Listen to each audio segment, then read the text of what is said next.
ነግሬያቸዋለሁ። አንድ ክርስቲያን ኃጢአት ሲያደርግና አንድ አሕዛብ ኃጢአት ሲያደርግ ልዩነት አለው። ምንድነው ልዩነቱ? አንድ አሕዛብ ዳግም ያልተወለደ መንፈሱን ያልተቀበለ አሕዛብ ኃጢአት የሚሰራው ወዶም ተገዶም ጭምር ነው፣ በግድም ጭምር በአየር ላይ ባለው አለቃ ፈቃድ ነው የሚኖረው።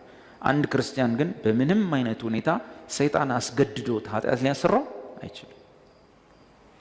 አስቀድሞ በአየር ላይ ባለው አለቃ ፈቃድ ትኖሩ ነበራችሁ። አሁን ግን ኢየሱስ ነው እንግዲህ የተቀበለ። በአየር ላይ ባለው አለቃ ፈቃድ ማንም አይኖርም። ክርስቲያን 100% በአየር ላይ ካለው አለቃ ፈቃድ ሰይጣን በግድ ኃጢአት እሱን ከማሰራት 100% ነፃ ነው።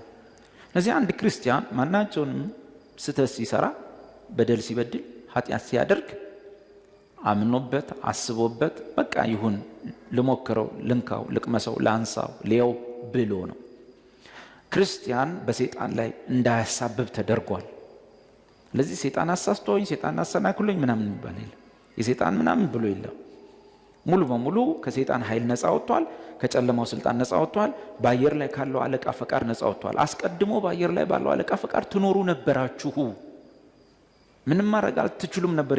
እንዲህ ያደረገ እየተቆጣጠረ። አሁን ግን በጌታ ብርሃን፣ በጌታ ቀን፣ የቀን ልጆች ናቸው። ስለዚህ አይችልም። ክርስቲያን ምንም መዋሸት የለበትም። ማኖ ሲነካ በጌታ ጌታ ሆይ ምንም በሰይጣንም አላሳብብም፣ በበቀልም አላሳብብም፣ በበቀሉም አላሳብብም። ራሴው አስቤ በቃ ይሁን ብዬ አምኝበት ነው የሆንኩት፣ ያረኩት፣ የተናገርኩት ወዘተ ወዘተ። በሰይጣን ማሳብ አያስፈልግም።